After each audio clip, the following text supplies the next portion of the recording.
아니면 복잡하게 살고 계십니까? 우리는 단순하게 살고 싶은데 되게 복잡하지 않습니까? 복잡하게 살고 싶은 사람이 어디 있겠습니까? 다 단순하게 살고 싶은 마음이죠. 그런데 이제는 하도 그 복잡함 속에서 살다 보니까 단순한 삶이 주어져도 오히려 견디지 못하고 이 복잡함을 오히려 그리워하는 그런 삶을 우리가 살고 있지는 않는지 모르겠습니다. 스마트폰, 이 전화기잖아요. 단순하게 전화만 하면 되는데 이 스마트폰 때문에 하루에 얼마나 많은 시간들이 우리의 관심과 신경과 또 선택을 해야 되는 이런 내 손안에 쥐어진 하나의 기기를 통해서도 우리는 단순하게 살아가지 못하는 것 같습니다. 수많은 선택을 해야 되고 또 신경 써야 할 일이 끝도 없는 것 같습니다. 세상은 기술이 발전해서 점점 편해진다고 말하는데 우리 마음은 더 복잡해지는, 더 무거워지는 그런 삶을 사는 시대에 있지 않나 생각이 듭니다. 신앙생활 가운데도 그런 부분이 있는 것 같습니다. 우리 교회 생활도 그런 것 같습니다. 교회에 오면 주님을 만나는 참된 기쁨이지 않습니까? 하나님이 우리에게 주시는, 굳이 여러 가지로 설명하지 않더라도 하나님 품 앞으로 나오는 그 기쁨과 즐거움이 있는데, 우리가 교회에서 오래 신앙생활을 하고 또 교회에서 많은 봉사를 하고 섬기다 보면 이 참된 평안과 기쁨이 오히려 사라지는, 그래서 오늘 또 교회 가면 골치 아픈 일이 기다리고 있고, 오늘 또 교회 가면 해야 될 일들을 생각하면 마음이 그렇게 정말 주님만 생각하고 기쁘고 즐거움이 넘쳐야 되는 그런 것이 아니라 교회 문을 열고 발을 내딛는 순간부터 참된 평안과 기쁨은 사라지고 복잡함이 우리를 사로잡는 그런 경우도 있는 것 같습니다. 하나님은 우리의 이 복잡한 마음을 잘 아시는 것 같습니다. 지금 이 시대뿐만 아니라 성경 쓰여지던 그 시대도 역시 동일한 문제인 것 같습니다. 오늘 우리가 읽은 본문은 얼핏 보면 서로 상관이 없는 세 가지 주제를 이야기를 하는 것 같습니다. 하나는 보물 이야기고 또 하나는 눈, 시선 이야기입니다. 세 번째는 두 주인 이야기입니다. 그런데 사실은 우리가 하나의 내용을 세 각도에서 바라보는 것 같은 겁니다. 다른 이야기가 아니라 우리 엑스레이를 찍고 CT를 찍으면 각도를 달리해서 한 부분을 집중적으로 보게 되는 마치 그런 이야기의 전개가 오늘 우리가 읽은 성경 부분입니다. 한마디로 이야기하면 우리의 마음이 어디에 붙들려 있는가, 이것을 진단하기 위해서 주신 메시지라고 그렇게 생각이 듭니다. 휴가 기간에 제 마음을 진단을 해봤습니다. 하나님의 말씀을 두고 이 각도로 저 각도로 저 각도로 이렇게 마음을 진단해 봅니다. 제 스스로 정죄하자고 한 것이 아니라 진단해 보고 싶었던 것입니다. 정확한 진단이 내려졌는지 그것은 알 수는 없지만 한 번쯤 저도 말씀 앞에서 저 자신을 한번 진단해 보고 싶었고 또 우리 교회 상황도 한번 진단해 보고 싶었습니다. 과연 나는 그리고 교회는 무엇에 우리의 마음이 붙잡혀 있을까? 오늘 예수님께서 세 가지 진단을 하십니다. 19절부터 21절까지 보니까 보물의 문제가 나옵니다. 너희를 위하여 보물을 땅에 쌓아두지 말라.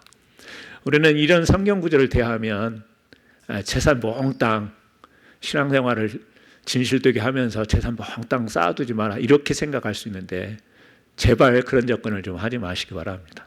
재산은 많을 수도 있고 적을 수도 있는 것 아니겠습니까? 통장에 잔고가 많은 사람도 있고 적은 사람도 있습니다. 지금 그것을 이야기하는 게 아니니까 제발 그런 식의 접근으로 성경을 보지 않았으면 좋겠습니다. 보물이 많은, 우리가 생각하는 재산이 많은 사람은 이 성경 읽을 때 뜨끔하라고 이 말씀을 쓰셨겠습니까? 재산이 없는 사람은 재산이 있는 사람들을 향해서 봐라 성경에 그렇게 당신을 지적하고 있지 않냐 이런 말씀으로 쓰셨겠냐라는 거예요. 그렇지 않습니다. 그런 시각으로 이 말씀을 보지 않았으면 좋겠습니다. 중요한 것은 마음이 어디에 붙들려 있느냐 이것을 다시 한번 관점으로 봐야 되겠습니다. 내 보물이 있는 그곳에는 내 마음도 있느니라. 여러분 보물 우리가 이야기하지만 귀한 것 아니겠습니까? 적어도 우리는 이렇게 생각할 수 있지 않습니까? 내 인생에 있어서 이것만큼은 반드시 있어야 된다. 이게 보물의 개념 아니겠어요?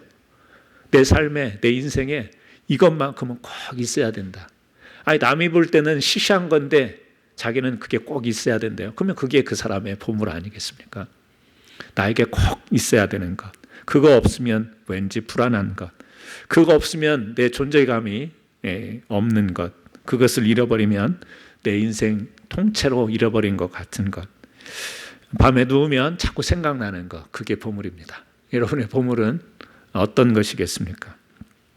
근데 문제가 뭐냐면 그 보물이라는 것이 우리에게 꼭 필요한 거고 내게 소중한 거잖아요. 생각나는 거고 지키고 싶은 거잖아요. 그런데 그 보물을 우리가 소유하고 통제한다고 생각하지만 어느 순간부터 그 보물이 나를 사로잡는 것이죠. 여러분 무슨 말씀인지 아시죠? 내가 보물을 소유하고 보물을 다스리는 것이 아니라 그 보물 때문에 내 마음이 신경이 다 그쪽으로 다 쓰이게 되고 내 모든 생각들이 그쪽으로 빼앗기게 되는 것입니다. 우리 물질도 마찬가지 아니겠습니까? 살아가는데 생존에 필요한데 물질 필요 없다라는 사람이 어디 있겠습니까? 그런 사람은 정말 자연에 들어가서 그냥 자연 안에 묻혀서 살아야 되겠죠. 이 세상은 우리가 살아가는 세상은 경제 활동이 근간이 되어서 살아가는 사회이기 때문에 물질이 필요합니다. 악착같이 버려야 되는 거 아니겠습니까? 성실하게 살아야 되는 거 아닙니까? 그래서 물질을 얻고 또 물질을 사용해서 우리의 삶을 영위해 가야 되지 않겠습니까? 그런데 어느 순간부터는 내가 이 돈을 삶의 수단으로 삼는 것보다 그 이상으로 돈이 나를 붙들어 버리고 이 돈이 나를 컨트롤하게 되는, 그래서 돈이 있으면 자유로울 줄 알았는데 오히려 자유롭지 못한 돈에 끌려가는 인생으로 사는 사람들이 얼마나 숱하게 많냐라는 거죠. 돈에 많고 적음을 떠나서 돈이 적은 사람은 적은 대로 돈에 찌들려서 끌려 살고 많은 사람들은 또 많은 것을 유지하고 지켜야 되기 때문에 끌려가는 경우도 많습니다. 우리 미국에서 자녀 교육 문제는 되게 큰 문제 아니겠습니까? 이 자녀 교육 그러면 이것은 뭐 가정에서 가장 우선순위가 될 수도 있습니다. 하나님이 주신 선물로 주신 이 자녀들 잘 성공하고 또 하나님이 존귀하게 그렇게 세워주시면 좋겠는데 어떤 사람들은 이 자녀들이 잘 되는 사람도 있고 잘 못 되는 사람도 있지 않습니까? 기대처럼 잘 될 수도 있고 못 될 수도 있는 것이 사람들 아니겠습니까? 그런데 그것이 자기 인생의 그 성공과 실패의 기준이 되어버리는 것이죠. 자식이 잘 되면 내 인생이 성공한 거고 자식이 좀 힘들어지면 내 인생이 실패한 거고, 혹시 여러분도 그렇게 생각하십니까? 그건 아닐 텐데 그렇게 이 생각이 마음이 몰아쳐 있는 사람들이 너무나 많다라는 겁니다. 요즘에는 이 SNS를 통해서 뭐 릴이라든지 그런 데 보면요, 자기의 삶을 누군가에게 이렇게 표현하고 싶어서 나 오늘 자랑하고 싶어 막 그러면서 글들을 올리지 않습니까? 오늘만큼은 내가 자랑해도 욕하지 마 그러면서 막 글들을 올려요. 자기 사생활들을. 나 오늘 너무 슬픈데 위로해줘 그러면서 막 글들을 올리는데 제가 그것을 안 보다가 요즘에 좀 보게 됐어요. 전혀 알지도 못하는 사람들인데 글들이 올라오면서 제가 읽게 되는 것은 뭐냐면 요즘에 사람들이 어떤 삶을 살고 어떤 생각을 하며 어떤 표현을 하고 사는지가 되게 궁금해졌어요. 그런데 자랑도 과감하게 하고요, 자기의 부끄러운 것도 숨기지 않고 표현하면서 거기에서 위로를 얻는 건지 아니면 다시 재충전을 받는 건지는 모르겠지만 많은 것들을 표현으로 노출을 하더라고요. 그런데 그 중에 이 자녀들에 대한 이야기가 상당히 많습니다. 이 자녀들에 대한 이야기가 상당히 많으면서 그 밑에 댓글들이 쭉 달리는 것을 보니까 두 가지로 나누는 것 같아요. 하나는 자녀들로부터 자유해야 된다는 측면이 있고, 하나는 자녀들 속에 얽매여서 자녀가 잘 되면 내 인생이 성공이고 자녀가 좀 어렵게 되면 내 인생이 실패다라고 하는 쪽으로 나뉘어요. 극단적으로 두 가지로 본다면 여러분은 어느 쪽이신 것 같습니까? 여러분은 어느 쪽으로 좀 기울이신 것 같습니까?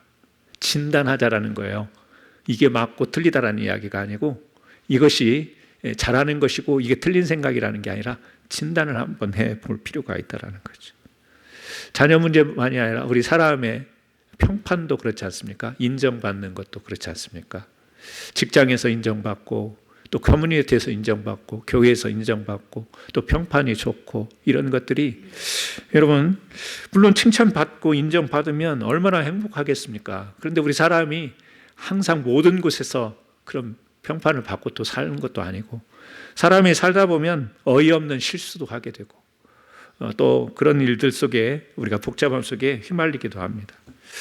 성경은 뭐라고 이야기하냐면 네가 움켜쥔 그 보물이 과연 영원하냐 이렇게 질문합니다. 우리에게 정말 없어서는 안 되는 것이고 내 인생에 꼭 성공이라고 생각하는 내가 이것은 붙들어야 되는 것이라고 생각하는데 성경은 주님이 뭐라고 말씀하시냐면 그 보물이 네가 움켜준 보물이 영원한 것이냐라고 하는 질문을 하는 것입니다. 우리 마음 깊은 곳에서 이미 우리 자신에 대해서 알고 있습니다. 내가 지금 무엇에 집착을 하고 무엇에 붙잡혀 있는지 우리 자신이 너무 잘 안다라는 겁니다. 집착이라는 건 참 이상한 거예요. 집착이다 이거는 내가 너무 집착에 빠진 것 같아. 안 좋은 것 줄 알면서도 빠지면 빠질수록 헤어나오지 못하는 것이 집착입니다. 예수님이 오늘 말씀을 통해서 너희들의 그 모아놓은 필요 이상의 모아둔 돈을 좀 내려놔라 그런 말씀 아닙니다. 네 잘 나가는 너의 자녀들 교만하지 말라. 네 자녀의 그 성공을 좀 꺾겠다 이런 말씀도 아니십니다. 물질이 악한 것도 아닙니다. 우리의 성공이 잘못된 것도 아닙니다. 그것을 가지고 있는 것이 문제가 아니라 그 자체가 우리를 붙들어서 우리가 자유가 사라져 버리는 것입니다. 꼼짝을 못하는 겁니다. 이 마음이라고 하는 것이 바인딩 돼 있는지 우리 마음이라는 것이 묶여 있는지 아닌지는 볼 수가 없어요. 우리 장로님, 권사님, 집사님, 성도님이 이 마음이 지금 무엇에 집착이 돼서 묶여 있는지 볼 수는 없습니다. 근데 나는 알죠. 내가 뭐에 좀 집착이 되는 것 같고 그래서 남들은 다 나를 부러워하는데 나는 되게 지금 힘들어요. 만족이 없고 불행한 것 같고 우울하고 남들이 볼 때는 전혀 그렇게 보이지 않습니다. 그 보물 때문에 그 보물이 나의 마음을 사로잡아서 나의 마음을 힘들게 하는 겁니다. 이어지는 말씀을 보게 되면 22절, 23절 말씀입니다. 눈은 몸의 등불이니 그러므로 내 눈이 성하면 온몸이 밝을 것이요. 갑자기 눈 이야기를 하십니다. 그러면서 내 눈이 성하면 눈이 건강하면 그런 뜻도 되겠지만 헬라어로 보면 여기에서 하플루스라는 단어를 씁니다. 이 하플루스라는 이 눈이 성하다라는 말은 무슨 뜻이냐면 단순하게라는 말입니다. 눈이 단순하면 막 너무 많은 것을 보려고 하고 겹쳐 보이려고 하고 꿰뚫어 보려고 하고 이게 아니라 단순하게 보는 것. 그러니까 눈은 몸의 등불이니 그러므로 내 눈이 단순하면 온 몸이 밝을 것이요. 여러분 몸이 밝은 것은 피부가 하얘서 밝은 게 아니고요. 영적으로 우리 영혼 육이 하나님이 정말 우리에게 주신 그 복의 삶을 누리는 것인데 우리 잘 그렇게 살지 못하는 것 같습니다. 왜 그러냐면 눈이 성치 못해서. 다시 말하면 눈이 되게 복잡해요. 눈이 복잡합니다. 몽골 사람들은 시력이 좋다고 하잖아요. 자연 속에서 막 멀리 본다고 하잖아요. 근데 뭐 우리 교회 성도님들만 해도 안경 쓰신 분들 많으시잖아요. 시력이 약하니까. 저는 중학교 1학년 때부터 이제 안경을 쓰기 시작을 했으니까. 지난번에 말씀드린 것처럼 희한하게 59세가 되니까 눈이 좋아졌다고 해서 제가 지금 기가 막히게 하고 있는데 이 시력이라고 하는 것, 시선이라고 하는 것 이게 복잡함과 단순함. 여러분 좀 아이러니하죠. 우리가 많은 것을 볼 줄 알아야 되고 또 많은 것을 이 경험도 하고 또 거기에서 선택도 해야 되고 그러니까 많은 것을 본다라고 하는 것은 많은 지식, 많은 경험 이런 것을 의미도 하겠지만 성경은 뭐라고 이야기하냐면 좀 단순하게 볼 필요가 있다. 그래야 건강하다. 그러니까 우리는 뭔가를 바라보면서 산다고 하는데 너무 복잡하게 바라보는 것이 많다라는 거죠. 우리 한국 사람들이 잘하는 말이 있습니다. 미국 말에 뭔지는 모르겠어요. 저는 좀 영어가 잘 못하니까 미국 말에도 이 말을 어떻게 표현하는지 모르겠는데요. 눈치를 잘 봐야 되는 거 있잖아요. 눈치. 하여튼 눈치 없는 사람이 있으면 참 힘들어요. 작은 무리들이 모여도 눈치껏 해야. 그래서 그 눈치라는 말은 상황을 파악할 줄 알고 상대방을 배려할 줄 알고 분위기 파악을 할 줄 아는 것 보고 우리가 눈치라고 이야기하지 않습니까? 이 눈치, 또 좀 비슷한 개념으로 체면. 체면이라는 게 좀 있지 않습니까? 우리 사람의 됨됨이와 모습과 어떤 지위가 있다면 거기에 걸맞는 언행이 있고 또 태도, 자세 이런 것이 있는데 그런 체면들 이런 것이 우리 살아가면서 참 중요한 것 같습니다. 그런데 우리의 시선적인 측면으로 연결을 해보면 여러분 눈치 보는 삶이 우리 삶의 기준이 되면 여러분 어떻게 되겠습니까? 어디를 가든지 눈치가 내 삶의 내 행동의 기준이 되면 여러분의 자유가 있습니까? 없습니까? 여러분의 마음이 편안하시겠습니까? 편안하지 않겠습니까? 계속 여기도 눈치 봐야 되고 여기도 눈치 봐야 되고 여기도 눈치 봐야 되고 자기 기준이 눈치, 자기의 기준이 모든 곳에 가서 체면만 챙겨야 돼. 체면 챙기는 것이 우선순위가 되면 밥도 쫄쫄 굶고 다녀야 되고 그죠? 더운데도 옷도 벗어젖히지도 못하고 우리 시각이 가만히 보게 되면 눈치 보는 것에 익숙해지다 보면 내가 그렇게 생각하는 건 아닌데 자연스럽게 삶의 기준이 눈치 보는 것, 체면 챙기는 것. 또 하나 심각한 게 있죠. 뭐냐면 우리의 시각이 비교하는 것. 비교하는 것. 제가 이제 대학원 다닐 때 한국에서 학교에서 일을 하다 보니까 차가 필요했어요. 그래서 기아에서 만든 프라이드라고 하는 뒤에 트렁크 없는 아주 짭퉁한 그 차가 있었습니다.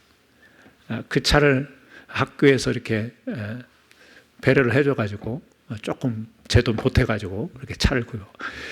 그 중고차 5, 6년 된 차인데 그 정말 보면 볼품도 없는 차인데 그냥 그 차를 몰고 가면 그 천안시 배방면이 다 내 세상 같았어요. 너무 좋았어요. 시내버스 타고 뭐 이렇게 타고 다니고 걸어 다니고 하다가 뭐 일을 위해서 필요하다고 자동차를 마련했지만 너무너무 좋았습니다. 얼마를 탔는지 하여튼 좋지도 않은 차인데 그랬습니다. 너무 좋았습니다. 그런데 몇 달 있다가 제 차를 얻어 타던 다른 조교가 그때 현대 엘란트라를 하얀색 차를 타고 어느 날 탁 나타났습니다. 새 차, 조교 주제, 교수님도 아닌데 그날부터 내가 왜 그렇게 날아가던 기분이 하나도 없고 내 차는 똥차처럼 보이는 죠. 제 차 색깔은 그레이인데 그렇게 까무잡잡하고 보기 싫고 그냥 때가 낀 것 같고 엘란트라를 보면 깨끗해가지고 그냥 날아가는 슝 하고 가면 너무 부러워 보여요. 몇 달 사이에 걸어 다니고 시내버스 갈아타고 다니고 막 쫓아다니고 뛰어다니고 하다가 똥차 하나 얻어 탔지만 날아갈 것 같았는데 내가 뭘 본 순간 저하고 비슷한 지위에 있던 조교의 그 하얀색 새 차 승용차를 보는 순간 제 차는 완전 망가진 똥차가 된 거예요. 여러분 눈이 그래요. 차가 달라진 게 아닙니다. 제 차가 달라진 거 없어요. 뭐 두세 달 만에 뭐 찌그러졌겠어요. 부서졌겠어요. 달라진 건 없어요. 뭐가 달라졌나요? 제 눈이 달라진 거. 복잡해졌어요. 내 차도 보이고 다른 차도 보이고 나하고 비슷한 주위에 있던 그 조교도 보이고 막 보이는 겁니다. 여러분 그렇습니다. 제가 여기 성경에 맞는 비유인지는 모르겠지만 눈은 몸의 등불이니 그러므로 내 눈이 성하면 눈이 단순하면 하나님이 주신 눈이 있습니다. 하나님이 우리 마음속에 주신 눈이 있는데 자꾸 우리는 많은 것을 비교하면서 보려고 하다 보니까 여러분 정도면 예뻐요. 여러분 정도면 그 연세에 중후하고 멋집니다. 더 예뻐지려고 예뻐진 사람 보면 기분 나빠하고 누가 옷 입고 오면 괜히 인상 쓰고 그럴 필요가 없는 거예요. 근데 그냥 저 사람이 오늘 화려한 옷을 입고 옴으로 인해서 내가 기분 나쁘다라는 표현도 아니고 내가 그런 생각을 해서도 안 된다라는 내 의식 속에 있어. 근데 뭔가 그날 기분이 별로 안 좋아. 자동적으로 우리의 눈이 단순하지 못한 거예요. 우리도 모르는 무의식 속에 이 비교의 눈을 통해서 우리가 우리 몸을 성하지 못하게 만드는 요소들이 생기게 되는 것입니다. 여러분, 눈이 성하면 온몸이 밝을 것입니다. 여러분, 눈이 성하기를 주의 이름으로 축원합니다. 단순하기를 바랍니다. 주님의 십자가 보면 주님의 은혜가 보여야 되는데 주님의 십자가를 바라보고 또 세상에 나가서 십자가 그 금목걸이, 다이아 목걸이 막 이런 거 보면 십자가가 오락가락하지 않습니까? 그 십자가의 은혜가 단순하게 보여야 되는데 막 남들은 다 이런 거 하고 다니는데 나는 보물 하나, 보석 하나 없고 막 이제 복잡하게 시작하게 눈에 들어오면 동일한 십자가 모형을 보는데도 전혀 다른 것을 우리는 온몸이 성하는 게 아니라 상하게 만드는 일들이 생깁니다. 24절에 보게 되면 세 번째 이야기입니다. 충성의 문제입니다. 세 번째 진단이라고 말할 수 있겠죠. 한 사람이 두 주인을 섬기지 못할 것이니, 여기 섬긴다라는 말씀은 그 고대 당시에 그냥 아르바이트처럼 이쪽에 가서도 일하고 저쪽에 가서도 이런 그런 개념이 아니고 한 주인에게 완전히 전속되어 그런 의미를 가지고 있는 것이죠. 전속되면 두 주인을 못 속여. 여기에 내가 속하면, 이 주인에게 속하면 다른 데 가서 일을 못하는 것입니다. 한 사람이 두 주인을 섬기지 못할 것이니. 하나도 좋지만 두 개 가지면 더 좋죠. 이게 오늘날 사람들의 생각 아니겠습니까? 교회 가서 은혜도 받지만 또 뭐 점쟁이가 이야기해주는 미래를 이야기를 해주면 뭐 마음도 편안하고 좋죠. 심지어 그런 사람이 없겠지만 그런 성향을 이야기해 볼 수가 있는 겁니다. 두 주인, 두 주인을 섬기면 균형 잡힌 삶을 살 수 있겠네. 좀 현실적으로 정말 균형 있는 무게중심을 잘 잡는 삶을 살 수 있겠네. 그렇게 지혜라고 포장하고 합리화할 수도 있겠습니다. 예수님은 단호하게 이야기합니다. 우리는 두 개를 균형을 맞춘다. 너무 한쪽으로 치우치지 않고 균형을 맞춘다고 생각하고 균형이라 말하는데 주님은 뭐라고 이야기하냐면 그것을 분열이다 이렇게 이야기하는 거예요. 두 주인을 섬기지 못한다. 우리는 두 개를 선택하려고 하는데 하나님은 그건 분열이야. 그건 섬기는 게 아니야. 여러분, 우리 마음속에 늘 보이지 않는 계산기가 움직이지 않습니까? 살아가면서 하나님도 섬기고 또 하나님이 말씀을 통해서 우리에게 주시는 메시지가 있는데 하나님의 말씀도 따르고 내 능력과 내 계산도 같이 부합되는 것. 이 정도 계산, 이 정도 방식은 뭐 두 개 다면 좋지 않나. 두 개 다면 내가 마음 편하게 감당할 수도 있고. 하나님께서 우리가 세상에서 모든 것을 버리고 세상에서 잘못되면서 하나님께만 충성하라 그 말씀을 하는 게 아닙니다. 하나님의 말씀은 처음부터 끝까지 동일합니다. 뭐죠? 다스리라는 거죠. 다스리라는 거. 앞에서도 이야기했지만 다스리지 못하고 우리 마음이 붙잡히고 사로잡히고 내가 두 개를 다 감당할 수 있을 것 같지만 결국에는 그 사이에서 적당한 타협을 통해서 하나님의 말씀을 변칙되게 빠져나가는 우리들의 신앙의 양태. 하나님은 너무나도 잘 알고 있는 겁니다. 그래서 단순하게 어떻게 한 주인을 하나님을 우선순위에 두고 하나님이 허락하신 것을 다스리며 그 안에서 주신 복을 누리면서 사는 삶이 맞은 거지. 이쪽에서도 복을 받고 이쪽에서도 복을 받겠다고 하는 두 주인의 섬김의 삶은 단순히 아니라 분열이라는 거예요. 이것은 여러분들이 분별을 해야 됩니다. 내가 두 개를 가지고 이것을 하나님의 우선순위 아래 이 다른 하나를 순복시키면서 내가 하나님 앞에 살아가는지 아니면 하나님의 그 믿음의 영역과 내가 중요하게 계산하는 이 부분을 동일한 위치에 놓고 두 가지를 통해서 내가 행복을 얻으려고 하는지. 그렇다면 이것은 분열이고 이것은 단순한 하나님 앞에서 이 복종의 삶을 살아가는 것입니다. 저는 오늘 이 말씀 세 가지를 통해서 우리가 생각해 보려고 합니다. 이미 여러분들이 이런 말씀을 들어야 신앙이 정리되고 신앙이 새로워지는 것은 아닐 겁니다. 이미 여러분들이 그렇게 정리를 잘 하고 계실 거라고 생각합니다. 잘 아시는 이야기고 또 제가 언젠가 예화를 들었기 때문에 두 번 이야기하는 것 같습니다. 톨스토이가 한 그 두 노인 이야기입니다.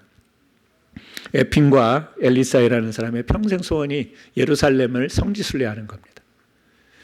소원이 죽기 전에 예루살렘으로 성지순례를 다녀오는 것인데 결국에 이제 때가 되어서 성지순례길에 나릅니다. 가다가 보니까 어떤 마을에 도달했는데 극심한 가뭄, 먹을 것이 없는 온 동네가 정말 곤란한 처지에 놓여 있습니다. 안타까웠지만 예품은 자기의 평생에 이제 계획했던 예루살렘 성지 순례가 중단이 되면 안 되기 때문에 안타까운 마음과 아쉬운 마음이 있지만 계속해서 그 마을을 떠나 예루살렘 성지 순례를 행합니다. 그런데 엘리세이는 그곳에서 발걸음을 떼지 못합니다. 그리고 여행하려고 했던 그 경비를 그곳에서 함께 나누면서 쓰게 됩니다. 예품이 예루살렘 여러 곳 골고다 언덕도 가고 또 뭐 무덤도 가고 교회도 들어가서 이제 성지 순례를 합니다. 그런데 가는 곳마다 이상하게 느낌이 그 자기와 처음에 함께 나섰던 엘리세이가 옆에 있는 것 같은 자꾸 느낌이 드는 겁니다. 예, 성지 순례를 마치고 고향으로 돌아왔습니다. 두 사람이 다 고향으로 돌아왔습니다. 그래서 이제 만나서 이야기를 나눕니다. 에핌이 내가 이렇게 성지순례 길을 가는 동안 당신이 꼭 내가 가는 곳마다 옆에 있었던 것 같다. 느낌이 그랬다.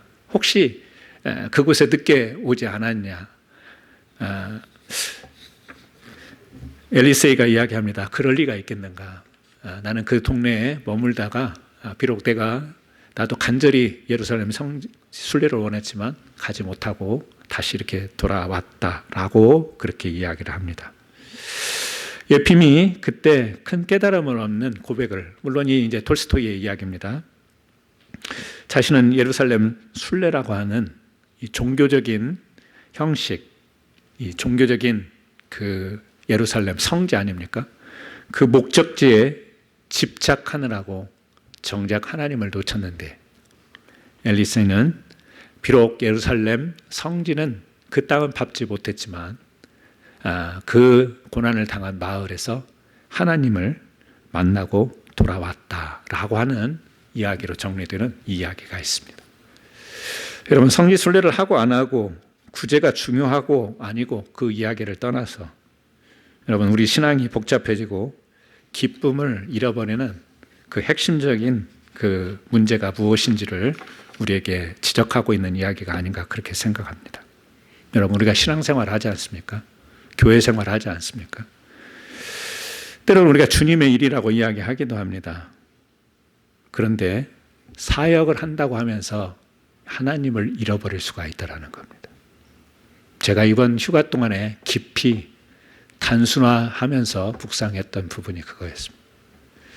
교회 목회를 하고 목사직을 한다고 하면서 사역을 한다고 하면서 하나님을 잃어버린 것은 없는가? 교회에 오면 성도들과 함께 정말 감사하고 구원에 감격하고 기뻐하고 즐거워해야 되는데 회의한다고 또 사역 계획한다고 그것 때문에 그 하나님을 잃은 채 그 마음이 어두웠던 적이 얼마나 되었던가 이것을 되돌아보았습니다.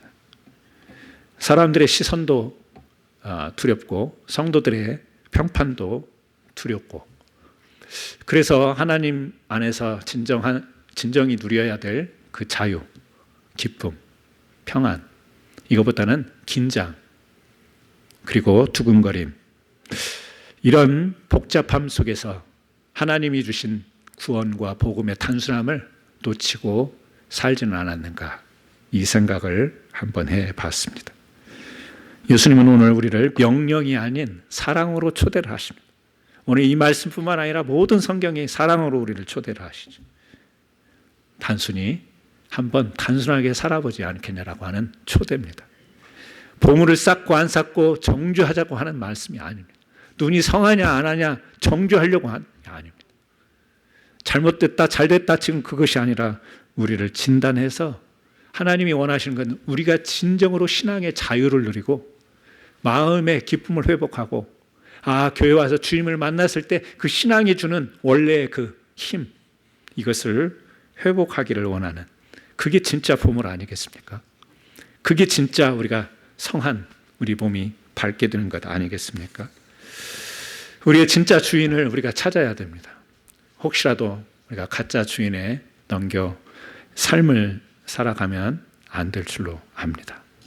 우리 사랑하는 성도 여러분, 삶이 복잡하지요? 단순하지 않지 않습니까? 어디 단순한 게 어디 하나 있겠습니까? 제가 설교 시간에 이런 말씀을 드리는 것이 광고 시간에 드려야 되는 것 같은데, 어제도 제가 기도회 때 말씀을 드렸는데 제 아내가 이제 금요일 날 병원에서 더 이상 치료 불가 판정을 받고 앞으로 생존 기간은 several months, 그냥 있는 의사의 표현대로라면 몇 달 못 살 것 같다, 이런 판단을 받았습니다. 그리고 지금 조금 좋지 않은 부분이 있어서 병원에 있습니다. 어제 제가 말씀을 드리고 났더니 성도님들이 많이 걱정해 주시고 염려도 하시고 또 카톡도 보내시고 오늘 아침에도 괜찮냐고 물어보시고. 여러분, 제가 괜찮아 보여요? 괜찮아 보이세요? 아니죠? 어떻게 괜찮겠어요?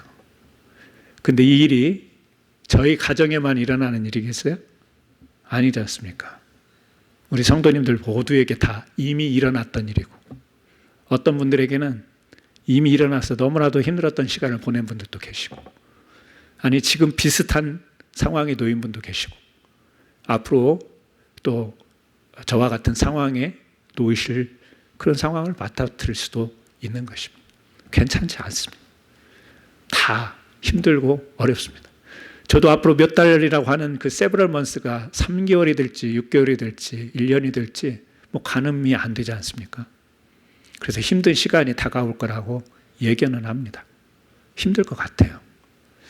하지만 여러분, 우리가 이럴 때 자꾸 생각이 복잡해지면 정말 힘들어집니다. 마침 제가 하나님 말씀을 전주에 묵상을 했기 때문에 이럴 때는 단순하게 살아야 되는구나. 단순해야 된다. 오직 믿음, 오직 말씀, 오직 주님. 주님 말씀에 순복하고 주님 뜻에 순복하고 주님이 주시는 힘으로 내가 견뎌나가야 되겠다. 이게 내가 견딜 수 없는 상황에서 할 수 있는 것이다. 그래야죠. 가족 생각하고 가정 생각하고 제 미래 생각하고 교회 생각하고 복잡하면 못 살 것 같아요. 그렇죠? 여러분도 마찬가지 아니겠습니까? 그렇게 버텨오지 않았습니까? 죽음과 같은 수렁과 구렁텅이 속에서 좌절하고 절망하셨던 성도 여러분들이 지금 예수의 이름으로 이렇게 모여서 예배 드릴 수 있는 것은 여러분들이 그 순간순간 주님의 말씀, 주님의 능력 붙들고 단순하게 이겼기 때문에 여기까지 온 것 아니겠습니까? 그러므로 앞으로도 우리가 그렇게 단순하게 오늘 주님이 주신 말씀처럼 진짜 우리의 보물, 주님 주시는 이 말씀 붙들고 승리해 나갔으면 좋겠습니다. 개인적인 이야기를 드려서 죄송하긴 하지만 저한테 이제 괜찮냐고 제발 묻지 마세요. 안 괜찮으니까 괜찮냐고 묻지 말라고. 안 괜찮아. 안 괜찮은데 제 마음의 중심에 둔 것은 오늘 나눈 말씀이에요. 단순하게 생각하려고. 하나님 말씀 붙들고 단순하게. 제가 목사님은 목사님이니까 저렇게 의연하지. 안 그래요. 저 어젯밤에 잠 못 잤어요. 막 눈물도 나와요. 억지로 지금 막 참고도 있어요. 억지 웃음도 져요. 근데 우리가 그래야 될 것 같아요. 그래야 될 것 같아요. 단순하게. 그래서 너무 여러분들이 저보다 슬퍼하면 안 되고 또 여러분들이 너무 막 자꾸 물어보시면 우리가 좀 복잡해지지 않습니까? 단순하게 힘들 때 서로 기도로 위로하고 격려하고, 또 여러분들에게도 여러분 가정 속에서 일어나는 일에 대해서도 여러분 단순하게 주님 붙들고 힘있게 또 함께 격려하고 나아갔으면 참 좋겠습니다. 그러한 우리 캔사스 한인 장로교회가 됐으면 좋겠습니다. 그런 복을 누리시기를 주의 이름으로 축원합니다. 이 시간 우리 같이 한번 들은 말씀 생각하면서 함께 기도하겠습니다. 기도하실 때 하나님, 우리가 참 복잡하고 분주한 세상 속에서 우리의 마음이 복잡하고 힘들지만, 그러나 하나님 주신 말씀처럼 오직 주의 그 은혜, 사랑, 자비를 붙들고 늘 하나님 단순한 시선과 우리에게 주신 보물이 어떤 것인지 두 주인을 섬기지 않는 마음으로 하나님 믿음을 지켜나가겠습니다. 이렇게 우리 함께 통성으로 기도드리겠습니다. 기도합니다. 하나님 아버지, 오늘 또 저희들에게 귀한 말씀 주심을 감사합니다. 세상이 왜 그렇게 복잡한지요. 우리가 살아가는 세상 속에서 듣는 뉴스들을 들어보면 너무나도 복잡합니다. 그래서 우리의 마음도 복잡하고 하나만 가지고 만족할 수 없는 세상을 우리가 살아갑니다. 두 주인을 섬길 수밖에 없는 구조가 이 세상의 구조입니다. 그러나 그 가운데서도 하나님, 우리가 오늘 주신 말씀을 붙들고 우리의 참 보물이 무엇인지를 하나님 붙들 수 있도록 인도해 주옵소서. 하나님만이 우리의 보물이요, 주의 진리만이 우리의 보물됨을 다시 한번 붙들게 하여 주시옵시고, 하나님, 우리가 단순한 믿음, 단순한 시선, 단순한 복종으로 하나님 승리하며 주님 오시는 그날까지 꿋꿋이 견디고 이겨내는 믿음으로 살아갈 수 있도록 도와주옵소서. 역사하여